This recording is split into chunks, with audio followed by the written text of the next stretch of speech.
we started knocking on doors like, hey, the Bookmart, the Popcorn, the 929, Rick's, can we do something here? And then we worked with other friends and we started setting up events, Sunday Fun Day, whatnot. Yeah. Me and some others were big in that. And, and then we went from no young artists were selling art in Starkville, none. And then I was in charge of seeing what we paid for taxes and whatnot. So I started seeing what we were bringing in. All of a sudden, we got a list, of 100+ artists. You're listening to the Good for Business podcast, where we feature interviews, tips, and tricks from owners, operators, and innovators throughout Mississippi and around the world. And now, your host, Colin Krieger. Welcome to this week's show. My guest today is the legendary Joe MacGown, owner of art, proprietor of art. I don't know the best way to say the embodiment of art. Is that a fair thing to say about you? I mean, I do some art, and I promote art. I'm an art pusher, for sure. An art pusher. Yeah, okay. Yeah. Tell me a little, just tell the people about what you do. I know you paint. I know you have an artist retreat. I know you have an artist in residence up there and have had dealings with Mississippi State. You draw bugs and insects both perfectly and abstractly. And you play guitar and do cool stuff. Yeah, I've been an artist since I was little, 4 years old. I remember drawing and painting both really weird things and really normal things. So, and they tie together. They work hand in hand. Without the normal, you don't understand how to convey the weird, And I see things maybe in a different way. And I've just always loved being creative. And that includes in science and interest in science and everything. So yes, I've been at Mississippi State for a very long time. I actually retired from the entomology department about 5.5 years ago. But as soon as I could, I went back part-time. I go in every morning. I just left there a little while ago. And I'm sitting at my same desk. I was hired as an illustrator, a scientific illustrator originally in the 80s. But that quickly transformed into another job where I became a researcher. I'm working in the museum. You're drawing things, you're learning. So I'm like a self-educated entomologist, and I've written over 150 papers in books and whatnot, and I'm an expert really now, and so that's been good. But since I've retired, I've always done a lot of art shows, and my journey has changed a lot over the years, depending on what I need or what I can do or what family's going on. For several years, I was sending a lot of art overseas, internationally. I had art in maybe 75 international shows, group shows. And that was really cool. And I helped bring some people here to the U.S. for some group shows. And that was really interesting, been in some books and whatnot. But when I retired, I had a little more time. It was right around when COVID was hitting. And suddenly I had a lot of time. And weirdly, a lot of people were buying art during that time. So all of a sudden, I'm like, well, what am I going to do with this money? So I started building some things, and I built my son, Joseph, who's also an artist and big in our community of arts. We built a small cabin for visiting artists. We have our old house here. I got married in that time period. We built a house. We designed it, my wife and I, Jennifer. And then I built a gallery. That's recently been finished. I'm always working on something every afternoon. When I leave here, I'll go work on something. I'll put a walkway in. And so we've opened up our place, and we call it the MacGown Art Retreat and Studio. M.A.R.S is the acronym. And you can find it. It's on Google. It's on Google Maps, M.A.R.S. And even we have a little 3.5 acre lake. It's called MacGowan Lake. It's on Google Maps. Really cool. So we're bringing in about 4 artists a year. And they stay anywhere from 2 to 4 weeks. For free. They work on art. They don't have, I don't expect anything from them except for maybe to leave me a piece of art. And they stay there and work on art. And it's just a creative time for them. And we find them a stipend. So we pay them to be there. It's not my money. It's from various organizations. The Rendon Foundation, which You're repping the shirt right now. I'm on the board of this. This is a great organization going into our 20th year. And we raise money for the arts in the Golden Triangle. And we do a lot. And then we also bring in some grant money from the MAC, Mississippi Arts Commission, and then we got private sponsors who may help out. So we're able to do some really cool things, and it's a time when we really need it. And also, we bounce ideas back and forth. Anyway, that's a little bit about what's going on now. It gives the people a little bit of an idea. What can you remember your first experience with art or your first drawing, or was it just scribbling on notebooks while you were falling asleep in class? I mean, I remember drawing as early as 4 years old. Literally, and I grew up in Maine. We moved to Mississippi when I was in like middle school. My dad moved here with us, family, and he got a PhD in entomology. And he was also an artist, musician. He played like every instrument, whatever, jazz and symphony music. And he's passed away a few years now. But that's why we moved here. And but up in Maine, it was beautiful. We were on the coast. It was very scenic. Everybody's an artist in Maine. You can't help it. Yeah. And everybody's weird too. You know, I think one of our neighbors at one town was Stephen King's veterinarian. You know, so but I did a lot of watercolors, you know, up there, and then I'd go out in the field and paint and draw plants and seascapes and lighthouses. But also, I remember as early as 4 or 5 years old looking at things and like I'd see a coffee cup and the handle, I would see it as a face. You know, so very early. Good deal. And so, did you go to Starkville High here, or I did. I went to Starkville High. And each year I was there was the first year I think we had an art class. So art 1, 2, and 3. And then by my senior year, I didn't have an art class, so I barely had any classes. So I was a senior assistant a couple of classes. And we had a teacher there named Nell Elam, who's pretty well known in the area. Mm-hmm. And I've seen your illustrations. I don't like to quantify art, but the illustrations are illustrations.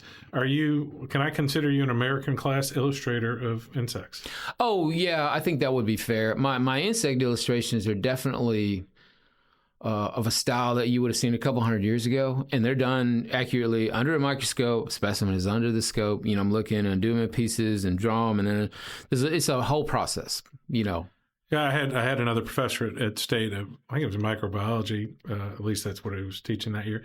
And I asked him about you, and he's like, "He's the standard," is what he said. He's like, people know who you are, and people in that section or sector would know who you are. And you've done work. I think you talked to me one time that you were actually doing work at somebody's house in Tennessee or something like that. Oh, we've done a lot of survey work and other artwork. And this particular person in Tennessee, I won't mention his name, but he's a huge supporter of both the arts and the sciences, and he has a great piece of land, and we've done research there. Our museum, where we look for, you know, survey work. He wants to know what's on his property in the mountains, and he has we stayed in guest cabins while we work, and we still do work there. And we found a new species at one point of grasshopper, and a coworker who's now the director of our museum described it, and I did an illustration for this fellow to put on his wall of the original. Side by side, well, I don't know if it is, but he thought he would put it beside an Audubon folio print, you know.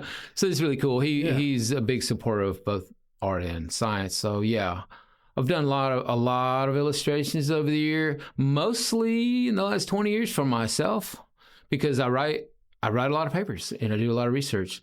Scientific illustration has changed a lot. Now I do less drawings when I do more photographs with a microscope. I've done SEMs, you know, whatever I need to illustrate a point. Could be a combination. I think most people probably don't think of art and science hand in hand together. Can you talk about some of the crossovers in it? Well, in the biological sciences especially, it's very important. You know, when you're studying something visually and trying to make an accurate depiction of it, you know, in a drawing or whatnot, you really can study the structures more than most people do. And that's how I became an entomologist. I have no degree in anything. I went to art school 1 year in Memphis, and due to some rather interesting family issues, which I will not go into, the school ended up not being in the cards. And I just worked, and I got this job, and, you know, I've just constantly, every day I learn something new. It's great. So I have this philosophy that when you know something, you should share it. And so early on, I started making websites for our museum, for study events and other things I worked on. And that kind of put me on the radar for a lot of people internationally. I've helped out hundreds of grad students, literally. I don't have a degree, but with their research, you know, and I've been able to be involved with some really cool projects as a result of the sharing of both images and knowledge, you know. It's been really good, rewarding. It ties hand in hand with my other art too. They're hard to separate, you know, looking at science, you know, understanding nature, the chaos of life, the interconnectivity of everything. It's very important to me. And it really is a part of my other art, which is surreal. Some people would call it dark. I don't. If you look under a microscope or if you look under the soil at your feet and you see what's going on, I mean, it's crazy. Everything's eating everything. Everything's parasitizing this, and this. It's really interesting, you know. But so it ties into my art in a big way. I guess so. My other art. Your other art. Yeah, and from a practical standpoint, what if you're saying you're illustrating things for people around the world, and is there a difference between 30 years ago and now? Are they sending you the specimen, or are they sending you detailed photos of them and then you're drawing it? Or? Well, honestly, I rarely illustrate for other people anymore. Early on, I did more side projects for people. Now my scientific illustration is, it's been more research the last number of years. So it's gone more from the art part, the drawing part, to the study part, I guess. So, and then I segued more into the art community, showing art in galleries and whatnot. So, but when I did do things for people, yes, maybe it's something on a slide. It might be the genitalia of a group of tiny moths or flies, and they're dissected and put on a microscope slide, and they send these to you. And, you know, to do an accurate depiction of any particular species, you have to understand it. So you have to do a little research there too and make sure you're getting the characters right. It's very helpful to work with, in those cases, with the scientist who's the specialist, hand in hand, to make sure everything's accurate. You're pretty prolific as an artist as far as producing a number of pieces. Yeah. Is it more of a challenge to, I don't know if you needed to make a living off the art, but I know you've sold a lot of art. I guess it helps having a day job. Is that correct? Well, you know, in the last few years, like I said, I've only been working part-time. For me, I've always done both. I sold my first oil painting, when I was 11. There's been some art is like up and down. It's like a weird roller coaster. Some years, some months, some days are good, times of the year. Most years I've done really well. I mean, I would say for a Mississippi artist, you know, and I could live on my art. And that's why I'm able to do what I'm doing with our place. I mean, it's turned into a really interesting retreat in a sense, you know, which I don't believe you've been out there. I don't think I have. I think we've seen each other a couple times. The last time I think we sat down and talked was probably during COVID when Zachars was being rebuilt. You were I think it's a bumblebee something picture or something that I bought, and you were just figuring out the retirement thing of like, I've got this much time in, and it turns out I can retire and go back to work tomorrow. So. Yeah. So I've actually been hanging around that department longer than anybody because, like I said, my dad got his PhD here. So starting about 75, we got here, and then as a middle school, junior high student, I would go to the department, and I did illustrations for grad students back then. That's a long time. No one's been there longer. I wasn't working for the department, but I did do work for pay for various students. And, you know, I could use the SEM machine when I was 13, 14. It's crazy. But that was something that wouldn't happen today. You know, probably got rules that would say no. Yeah. Over time, I think there's more rules than there've ever been. We have many rules. I just had an Air Force colonel leave here, and they were staring at me at every question I answered. I was like, can I say that? And they're like, yes, you can ask that. So that's right. Yeah, that's part of the gig with that. Now, I know your son Joseph, he's been doing art for the whole time I've known you, at least. Yeah, my son, he is 29 now, and he's had a interesting artistic journey. He had a really nice scholarship. He went to the Savannah College of Art and Design for 3 terms. It was actually a combination of cross country and track and art scholarship. He was a big runner. But he decided to transfer back to state because he didn't have enough time to do his art, you know, with the track meets and whatnot. And he's been off and on in school, and he just graduated actually last May, interdisciplinary art and creative writing. And he does some really fun stuff in our community. He works with teaching art lessons to youth and outreach centers. And he's actually working at our department part-time with our native gardens. He just did a mural out there, and he does some greenhouse work. I thought he did a mural for the city of Starkville. He did one. He did the first public mural in Starkville. Yeah, actually. I remember that. So. He's done one in the back of our building now with his prairie garden, which is cool. And then we do art together regularly. And he plays, music. He doesn't play publicly, neither do I. I think he plays about 10 or 12 instruments, sings, whatever. He's a great writer. But yeah. Why not the playing in public? I don't know. He and I didn't start playing like guitar and a couple other things till I was 30. And I just like to do it for myself. In fact, I played 15 minutes before I drove over here. I got a little Spanish guitar I really like. I just like to do it for myself. I started older. my dad had been a professional musician at times, and we grew up with this thing where he didn't want us playing music. We never did. He's like, it's no life for you. Yeah. He would be on the road when, I remember in Maine, he'd drive up down to Boston and play with big bands, Duke Ellington and whatnot. Oh, wow. Yeah, he was really good, and he played basically every instrument. But Joseph has grown up, and he's played a lot, and he probably recorded, close to 300 songs by the time he graduated high school. Just things you'd put them on CDs and put them here and there. And I don't know, he's played in public maybe 3 times. He just likes to do it, I don't know. Yeah, well, sometimes there's a line in the sand, and sometimes, like you said, my father was an incredible, I would say he's an American class tenor when I was younger, and he sang with the Opera Association. So I didn't sing while he was alive because I was so worried about keeping up with him. That's funny, yeah. And recently I've gotten involved with the theater here, and I'm taking voice lessons and stuff, and I'm, same thing. It's just, if your dad does something, you sometimes want to do everything he does, and sometimes you're a little... respect. Yeah, it's interesting. Well, my son is very talented, but maybe we'll see. Who knows? I think we do the music because it's something that makes us feel good. It's a need. It's not a need to perform. I don't know. I had a good lesson that I realized right after it happened with my daughter last week. We brought 2 of my kids up to see the Avent Brothers up in Oxford. They played a live indoor show, and it was over 2 hours. They had a good time. We had a good time. And the next morning, I asked my kid, this was right after the Charlie Kirk situation, and I said, did y'all think about any of the stress in the world about college or anything else while you were there? And she's like, no. And I said, that's not an escape. The Avent Brothers is the reality. I said, everything you're seeing on TikTok and the news and stuff isn't the real world. I was like, the way y'all felt at that concert last night, we also went to Thacker Mountain Radio too. The way y'all felt there is real life. And that's how it sounds to me with the music, where like you're literally playing music at a nice art retreat, looking at a lake, and you've created that life. You've manifested it. Yeah, it's not bad. It's a lot of work though, I'll tell you. It's a full-time job. I couldn't do what I'm doing without being retired, I think. But it's really growing, and now we've got outdoor art spaces too. We're putting outdoor art up. We have one large sculpture done by one of our artists. That's really amazing, and we're looking to increase that over the years. We'll see. Are you having any public events there? I've seen that, like the Dispatch here has done a real good job covering the artists in residence every time. They really have. We usually bring in about 4 artists a year, and they may be musical. Well, we had a Nigerian poet. We've had a noise duo from LA. They were very interesting. They were performance artists, videographers. They were there a month.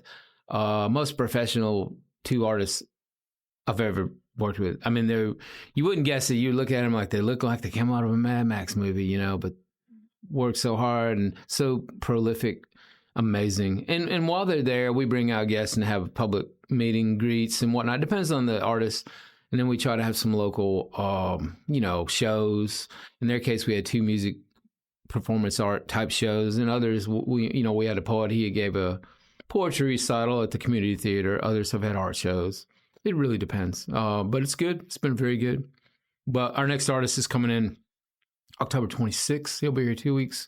Danny Clark. He's an amazing young artist. He's probably 30, 31. He graduated from State, and he has a great story, and he's very interesting painter, ceramicist. So I know some people will be looking forward to seeing him again. It's been a while. Other than a cabin for them to stay at, do you have like material? Like you said, he's doing ceramics. Do you have a kiln or anything out there? So he's also a painter. It does depend. I do have, this newer building I've recently finished. I call it my gallery event space, but you could work in there in this room. And I do have a shop. Now sort of a shop for doing some woodworking and framing and whatnot. And someone has recently donated us a couple of kilns, a glass kiln and a ceramic kiln, which has been recently wired in. So now I got to learn how to, my son does know how to use them. He's to some degree, but this guy, I'm hoping actually he'll come in and really give me a tutorial. So, and someone donated, people donate things. Someone donated a pottery wheel a few weeks ago. And I'm going to use it outside. I built a little quick shed for it.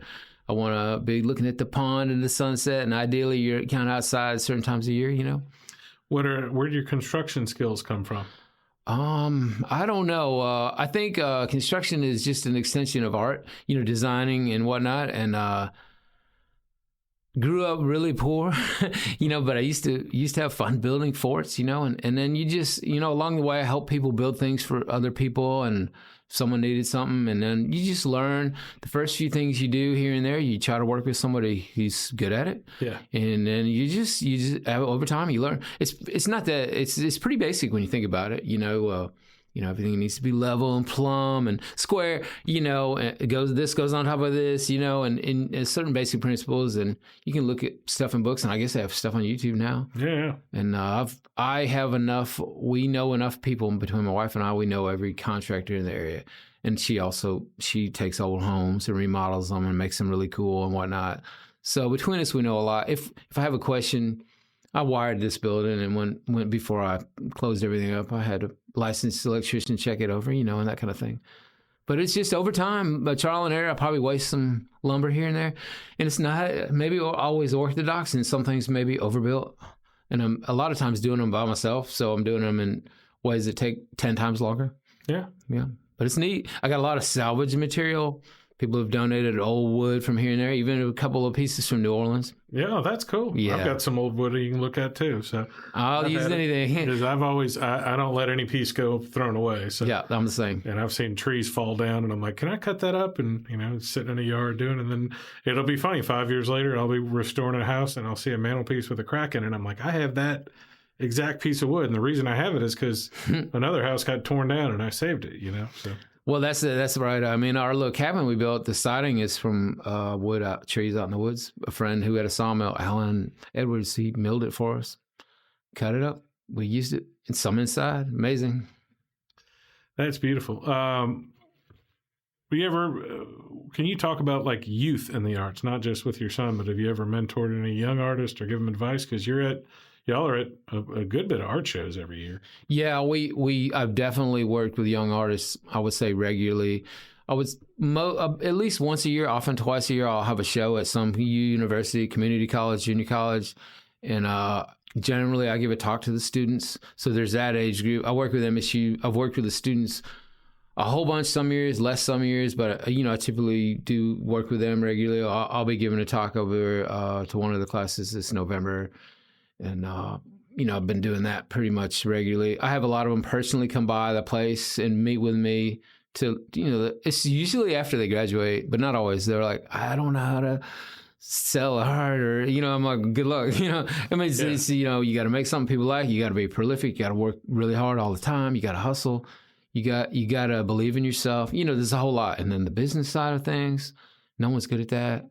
I mean, that's an artist. Yeah, I see a lot of people who aren't proud enough to put a big enough price on their work, and then like we're not New York, so yeah, it's a real balance. That's a big question often. How do I price my work? We do a lot of smaller we've organized many local shows over the years, my son and I, probably like 200 plus events with music and art, or just one or the other, both. And we try to be involved with all the local art scene as much as possible.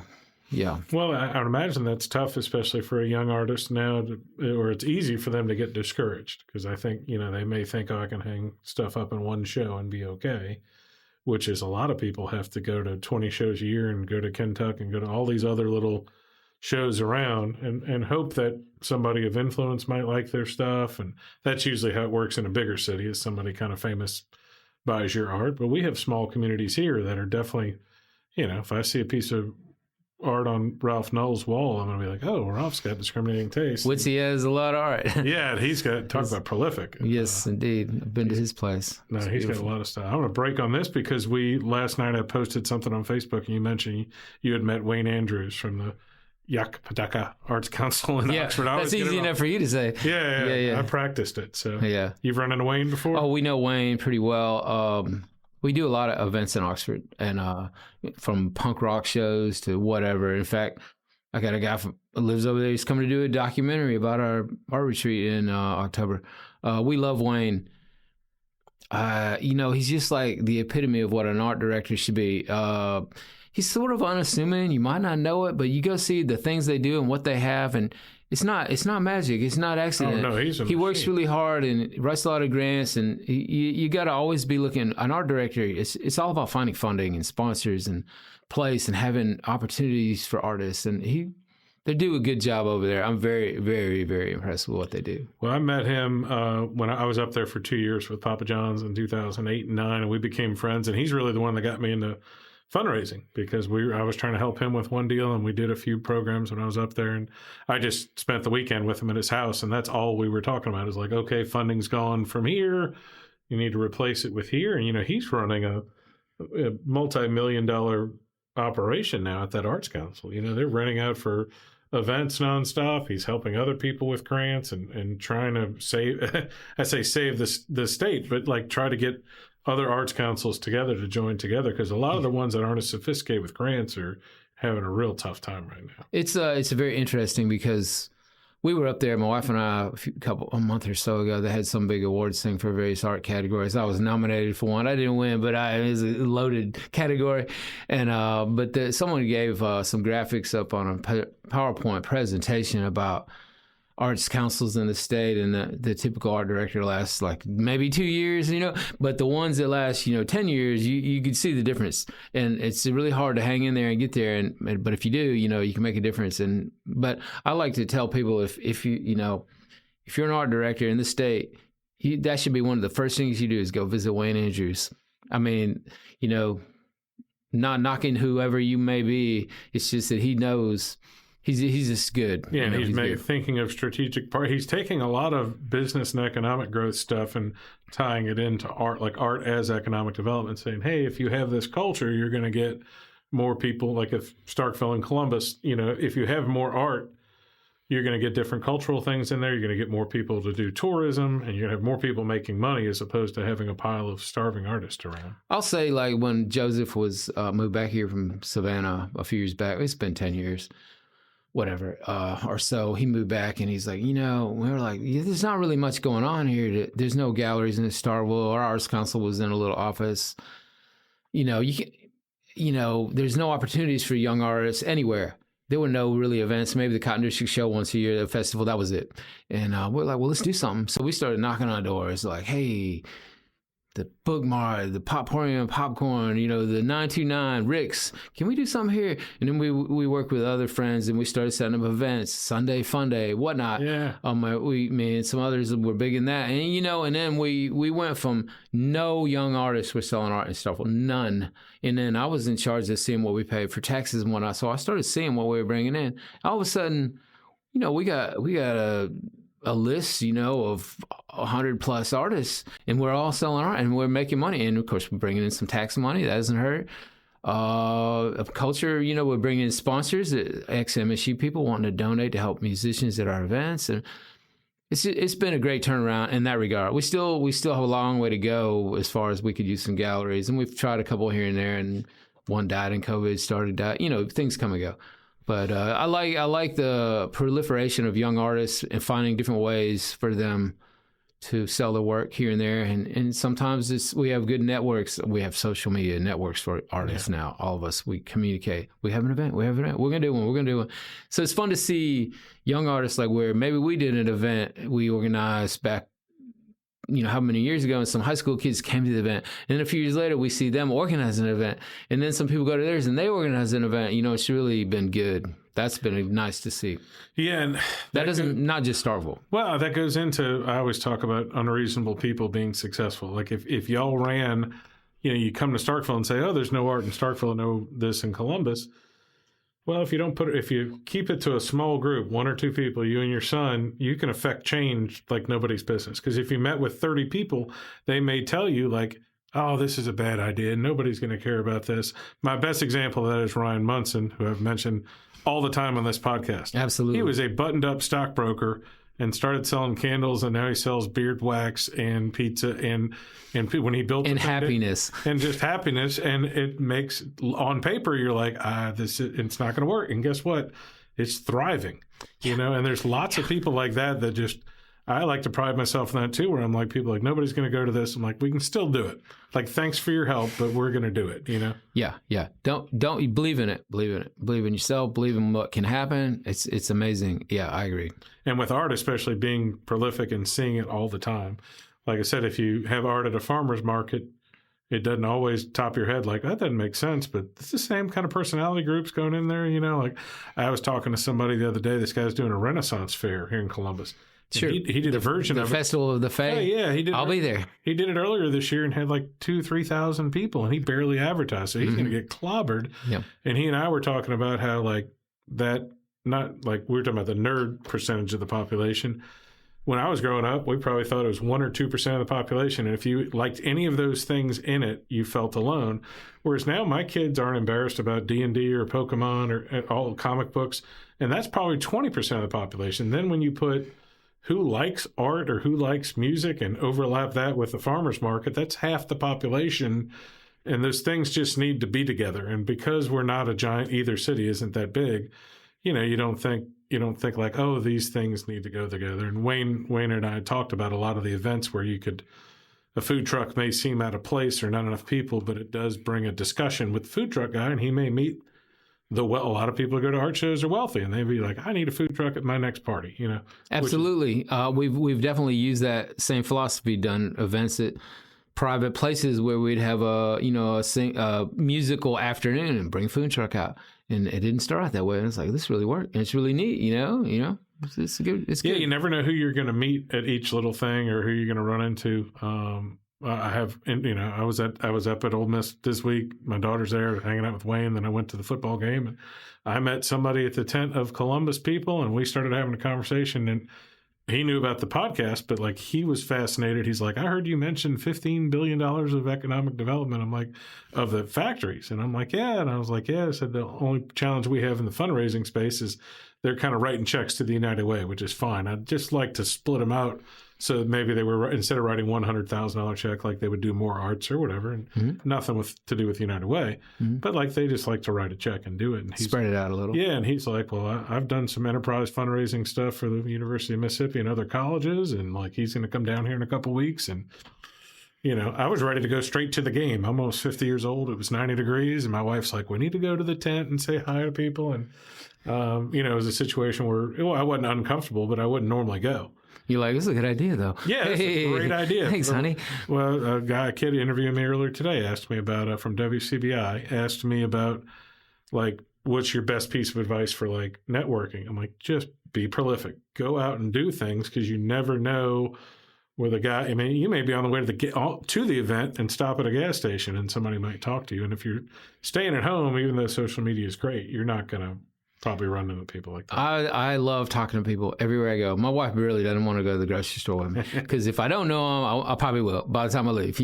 I just talk to everybody, and you never know. You never know who you're going to talk to, and you never know where a connection is going to lead. You can meet a person at an art walk one day, and they might like a print, and then a few years later, maybe they're making money and they come buy a bunch of art from it. You never know. You never know who you're going to meet. And but as far as sponsorship for events, that's it's hard. You got to talk to people, and you tend to harass the same people regularly. But what I found is the same people like being a part of it.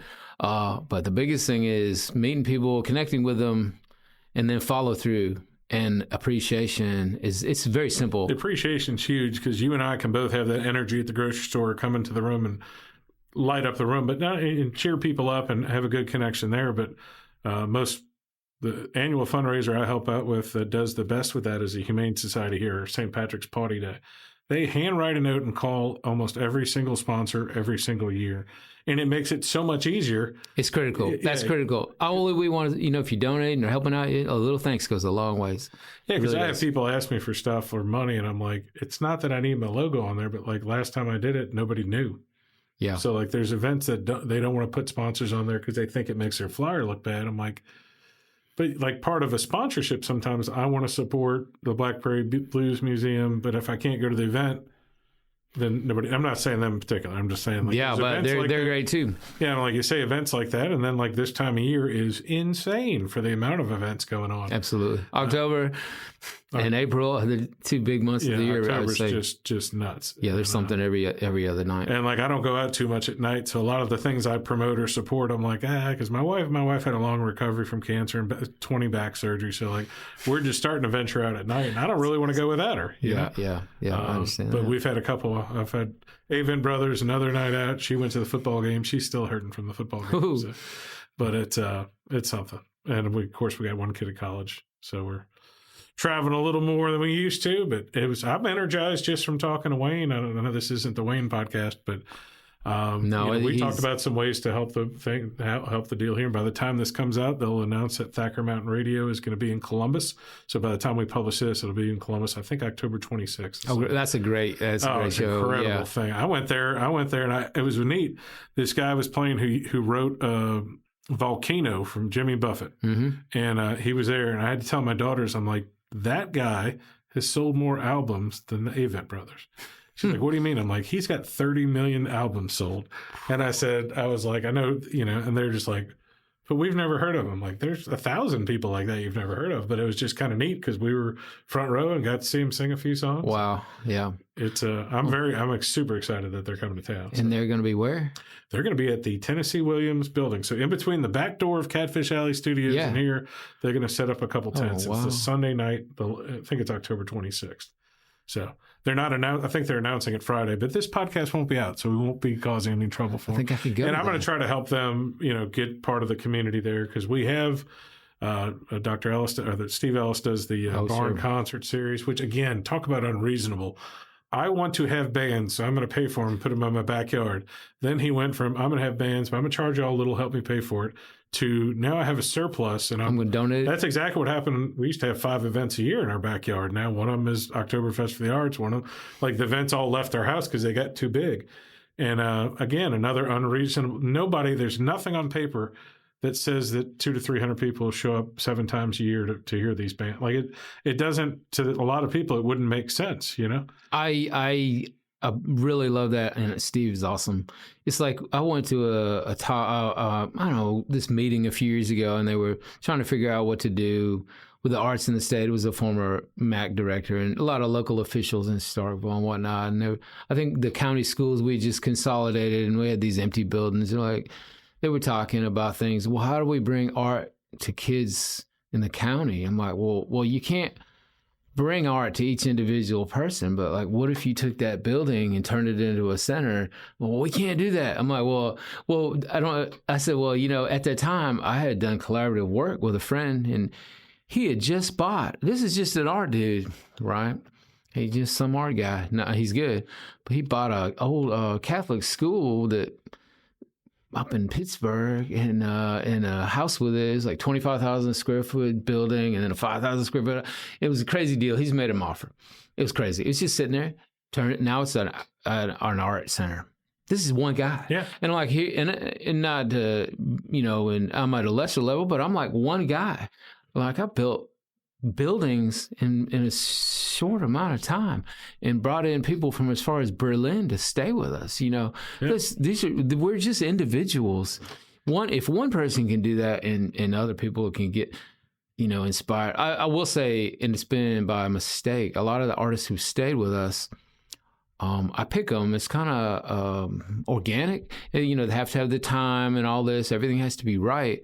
But they tend to be people who do things in the community as well. And I hadn't thought about that till recently, but it's like they're pushing on the same idea. And, the more you do that, but I hate red tape. I hate the idea that you can't do something. Well, you can do whatever you want to. You can make it happen. You got to, I got a friend, he's a guy I work with entomology, but he does other things. And his whole model is like, I'm going to do this. Now I'm going to find a way to do it. I like that.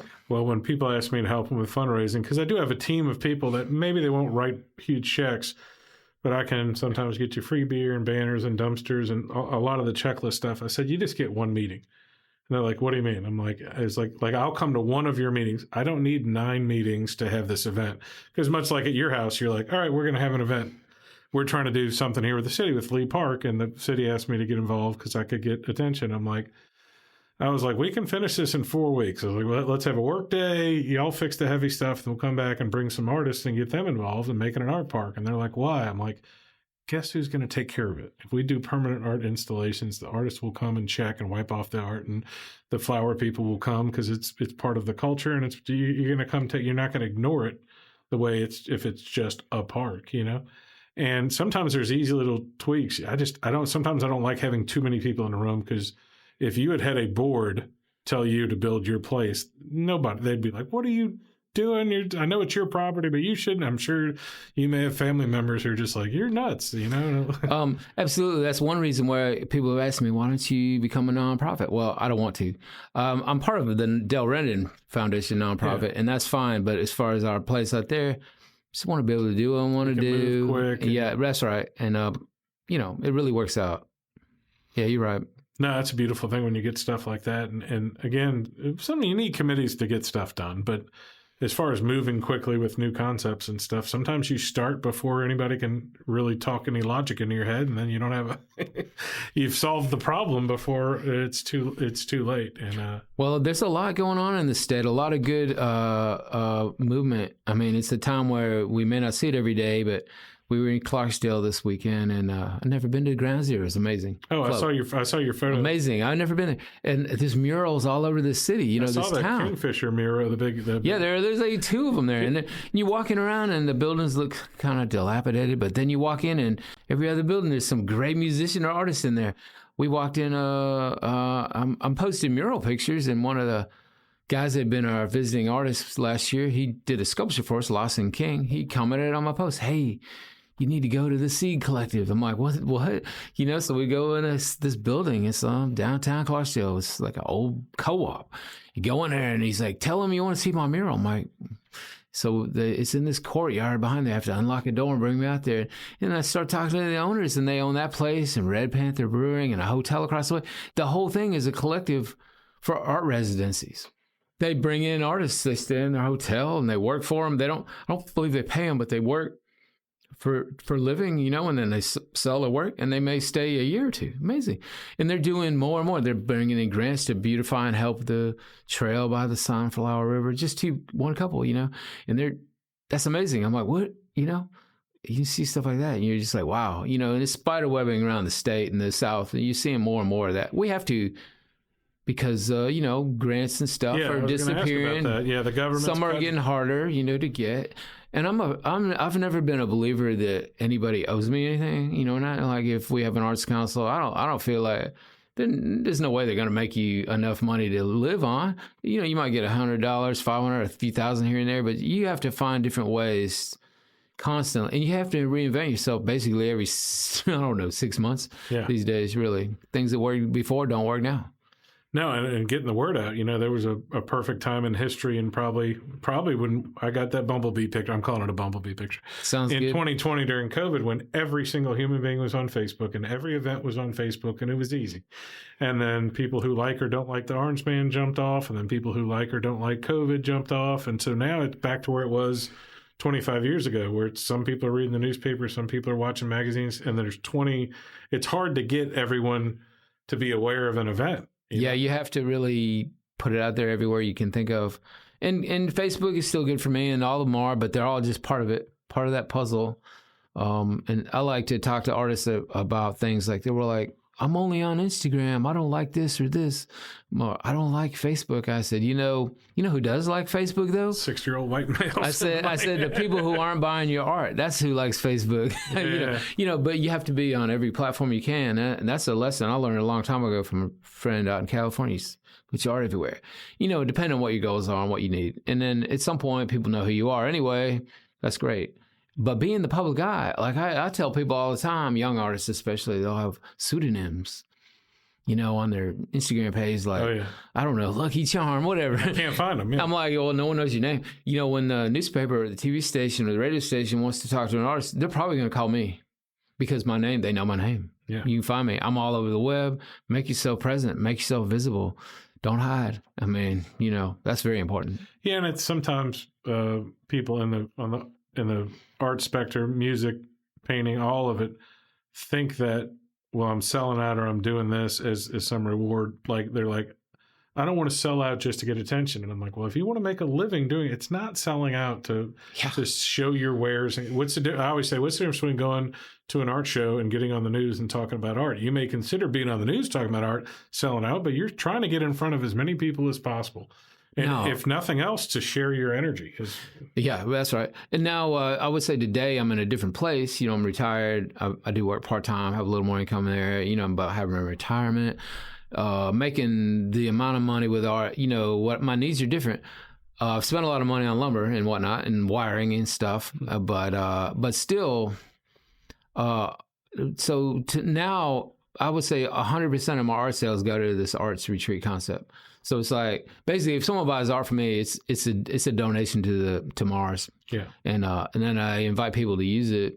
We just did a workshop last weekend. We had a kid come down from North Mississippi to lead a little workshop. He'd never done one. He wanted to teach people how to do art on fabric, on shirts, and he brought everything. He didn't even want to charge anything. I'm like, okay. But we brought out people and brought him there, and he'll probably charge next time, but he's never done one. He got to do this experience, and everybody that came had a good time. It was really fun, very laid back, kids, older people, whatever. So, I want to have a place where people can come out, and it costs some money to do stuff, but, I keep selling art, whatever. Yeah, whatever it takes to. Some people have been very generous, and like our sculpture from our Lawson King guy. I mean, a lot of people donate something. This was a piece he did. It's a 7-foot metal sculpture, and it really is worth a number of $8,000 or $10,000 probably. But he made us a really good deal. He said, "Well, I can give you something simpler, but if you can get this, if you can give me a little bit of money for this, he gave me a price." I said, "It'll take me a minute, and then but another guy, I asked a couple other people, and they paid 2/3 of it, and just paid him in check. Didn't give it to me. That's better." Yeah. And so we have help with things, people.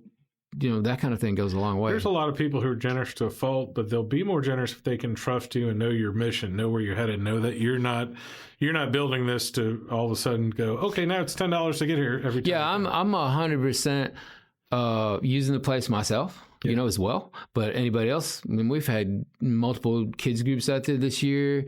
Bug camps, 2 bug camp sessions. We had a group of kids from like North Carolina from some interesting little private school come down. Working with science. We've had MSU's aquatics insect classes out there. We've had the thesis class comes out every year from the art department. I've had people just like, hey, we're in the, seniors in the art department. Hey, can we come out? We need a day. We got to get away. I mean, I came on one day. They were like artists sitting around the place on the trail here and there. It was last spring, and they were just, it was like kind of cool. They're painting or reading a book or whatever. I've had random people want to come by and play guitar. We have musical instruments for everybody. If they want to play, they can look at the sunset, whatever. I don't care. We like it. We encourage it.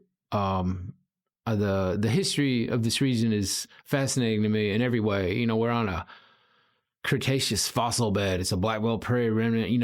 Every time it rains, which hasn't been lately, it washes up new shells that have been underground for 70 million years.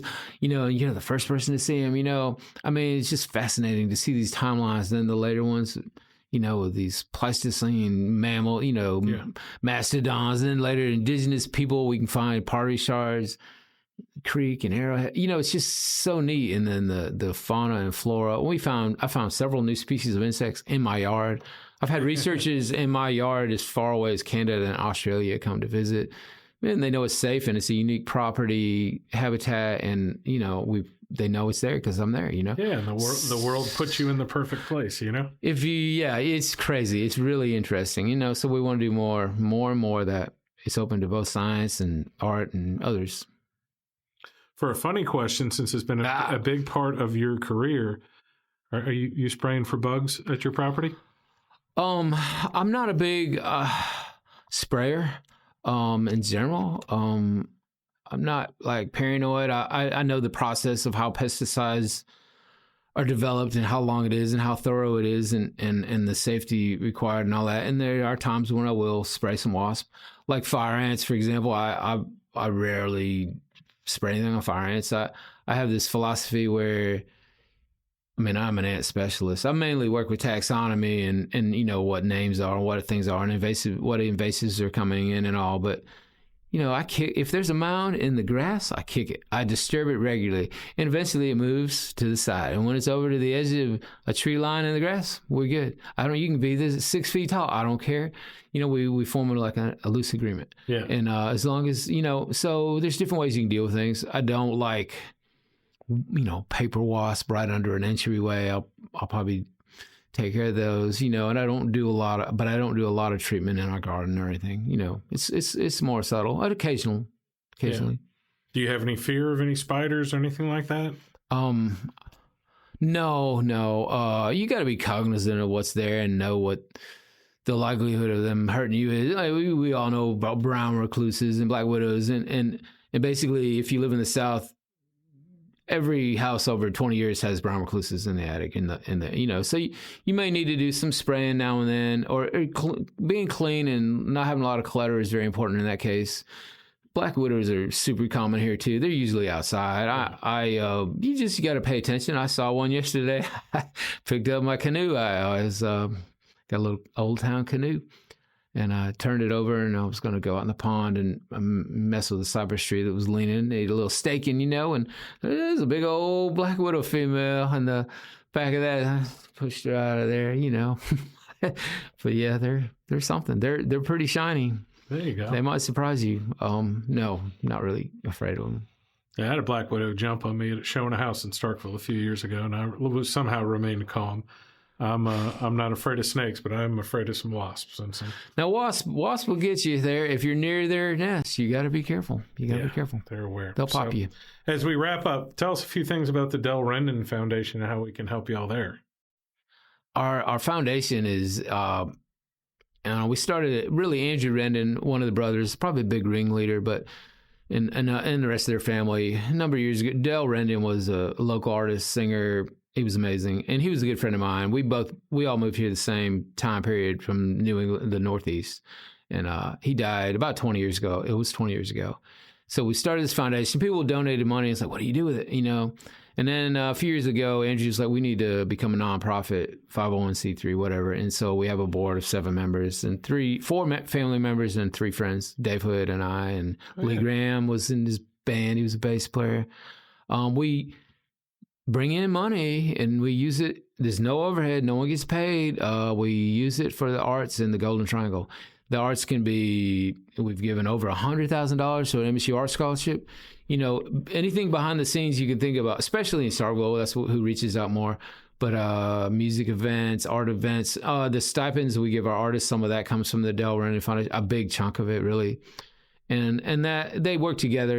People see the activity and they want to donate. This is great. We, are the Art Partners program in Starkville for teaching art to kids. We buy art supplies for the kids to use and anything you think of. We sponsored this kid last year, a high school kid, to do a movie. He did a full-length feature film, independent film. He just needed a little money. Shoot, that's amazing. It was good. We got to see it. Screened at MSU. Del Rendon, I guess it might have changed. I think it's delrendon.org. But we take, it's tax deductible, obviously. Any kind of donations are welcome, from $5 to $10,000. I mean, we have some big sponsors and anything in between. Anything you, if you want to reach out, you can contact me or anybody. We're on Facebook, Del Rendon Foundation. I'll put a little note on the podcast right here. So absolutely. And what about you personally? How can they support you or your son with your art or M.A.R.S? If they want to contribute to us directly, just contact us. My email is art@joemcgown.com. I have a website up, joemcgown.com, and there's a tab up there at the top. You can scroll down and see information about M.A.R.S. Our past. You can see a little bio and pictures from past artists. We have a list of some sponsors on there now. It's all on there. My email, my phone number. You can type in MacGown Art Retreat. It's all on Google. For better or worse, it's out there. Just feel free to comment. Any Instagram, and if you look Facebook. If you look at pictures, I'll get all that on the podcast here. And if you look at the website or look at especially the pictures of what you have going on, while you were talking about old wood, I'm going to go dig it up. But I have like an old water pump that's made of wood. Oh, wow. That would be like, that's a good donation. You know what I mean? But there's cool stuff like that. Well, that's right. We're looking for, things that could be used for sculptures. We may have some people that do sculpture and come out. We've already had some donations in that regard, and we'll have more, I'm sure. And it makes it better. We got a mural painted by a past artist on one of the walls outside and other places. So the more you do, the more people want to do, and they can come out and be a part of it if they want to. Yeah. There's not someone out there every day, but it's really going in a good direction. Well, good deal, man. It was great talking to you. I'm going to need to come out and see you now. I'm sorry I haven't been out there. So, well, bring a water pump or something. All right. Thanks a bunch. Hey, guys. Thanks for listening to the podcast. My name is Colin Krieger, and my day job is real estate. If you're looking to buy or sell, I'd love to talk to you. Or if you just want to sit and talk real estate in a no-pressure situation, I'd love to help you. I work with RE/MAX Partners in Starkville, Columbus, and West Point, Mississippi. I can help you find an agent anywhere in Mississippi or anywhere in the country. Just reach out to our office at 662-327-7705 or find me anywhere when you type in 662-329-SOLD.